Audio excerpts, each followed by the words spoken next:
मेरा नाम आयशा है और मेरी उम्र 19 साल है। रात का अंधेरा जैसा मेरे दिल पे छाया हुआ था।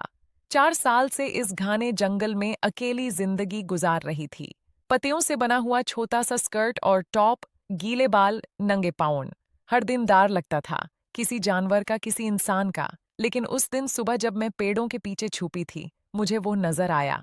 एक जवान लड़का फॉरेस्ट ऑफिसर की यूनिफॉर्म में जीप चलाते हुए। उसके चेहरे पे एक अलग सी नरमी थी। मैंने सोचा, आज हिम्मत कर ही लेती हूँ। मैं जानबूझकर उसके सामने आ गई और भगने लगी। वो पीछे पीछे दौड़ा। रुको, मैं कोई खतरा नहीं हूँ, उसकी आवाज आई। मेरा पैर फिसल गया और मैं जमीन पे गिर पड़ी। वो मेरे पास आया, मुझे पकड़ लिया। उस वक्त मेरी हालत देखते ही उसकी आंखें फैल गई। मैं पत्तियों से अपने जिस्म को छुपाने की कोशिश कर रही थी। शर्म से मेरा चेहरा गर्म हो गया था, लेकिन अंदर से एक अजीब सी उम्मीद जगी थी। वो मुझे घर ले जा रहा था। उसका नाम अजित था। उसने मुझे अपने रेस्ट हाउस में ले आया, वो छोटा सा घर जहां सिर्फ वो अकेला रहता था। रात होने वाली थी। ठंडी हवा चल रही थी। जंगल की आवाजें दूर दूर से आ रही थी। उसने मुझे कपड़े दिए, लेकिन मैंने पहले मना कर दिया। वो मुझे देखता जा रहा था। उसकी नज़रों में हैरानी थी, और शायद कुछ और भी। मैंने उसके हाथ पकड़ लिया और धीरे से बोला, मुझे डर लगता है, लेकिन आपसे नहीं। उस रात खाना खाते वक्त मेरी आंखों से आंसू निकल आए। कितने साल बाद कोई इंसान मुझे खाना दे रहा था। अजित ने मेरा हाथ पकड़ा और पूछा, तुम यहाँ कैसे आ गई? मैं चुप रही। फिर धीरे धीरे अपनी कहानी सुनाई। मेरे असली पापा की मौत के बाद मम्मी ने दूसरी शादी की थी। मेरा सौतेला पापा, उसने मुझे 15 साल की उम्र में ही गंदा हाथ लगाया था। रात के अंधेरे में वो मेरा कमरे में घुस आया था। मम्मी ने मुझे बचाया था। उस पे डंडा मार कर चिल्लाई थी, भग जा यहाँ से, कभी मत आना। मैं भग निकली थी, तब से जंगल में। कभी आदिवासी लोगों के साथ, कभी अकेली। इंसानों से डर लगता था। अजित सुनता रहा। उसकी आंखों में डांट था। उसने मुझे अपनी चादर ओढ़ा दी और कहा, अब डर मत, मैं हूं ना।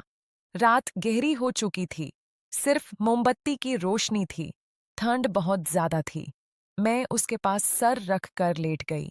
उसके सीने की धड़कन सुन रही थी। उस वक्त मुझे लगा जैसे सालों बाद मुझे सुकून मिला है, लेकिन मेरा दिल भी धड़क रहा था। वो इतना अच्छा था, इतना स्ट्रॉन्ग। उसके हाथ मेरे बालों में फिरते थे। हम दोनों के बीच कुछ होने लगा था। वो अट्रैक्शन, वो प्यार जो शायद गलत भी हो सकता था। सुबह होते ही उसने कहा, मैं तुम्हें तुम्हारी मम्मी तक ले जाऊंगा। मैं उसके साथ उसके घर गई। जब दरवाजा खुला और उसकी मम्मी बाहर आई, मेरा दिल रुक सा गया। माँ सी, मेरे मुंह से निकल गया। वो मेरी रियल मौसी थी, मम्मी की बहन। उनकी आंखों में आंसू आ गए। उन्होंने मुझे गाले से लगा लिया और रो पड़ी। दिवी, आयशा मेरी जान, तू जिंदा है। तब सब पता चला। मेरी मम्मी जंगल से भागने के बाद शहर आ गई थी, मौसी के पास। वो 2 साल से यहीं छुपी हुई थी, डरते हुए कि सौतेला पापा मुझे ढूंढ ना ले। अजित मेरा कजन था, मौसी का बेटा। लेकिन हम दोनों के बीच जो एहसास पैदा हो चुका था, वो रोक नहीं पा रहे थे। मौसी ने सब समझ लिया। उन्होंने कहा, बेटा, अगर तुम दोनों एक दूसरे से प्यार करते हो तो शादी कर लो। आयशा की हिफाजत सिर्फ तुम ही कर सकते हो। उसका सौतेला बाप अभी भी जिंदा है। तुम फॉरेस्ट ऑफिसर हो, तुम उसकी जिंदगी बचा सकते हो। पहले तो हम दोनों शर्मा रहे थे। मैं आजित के पास जाती, रात को उसके पास लेट जाती।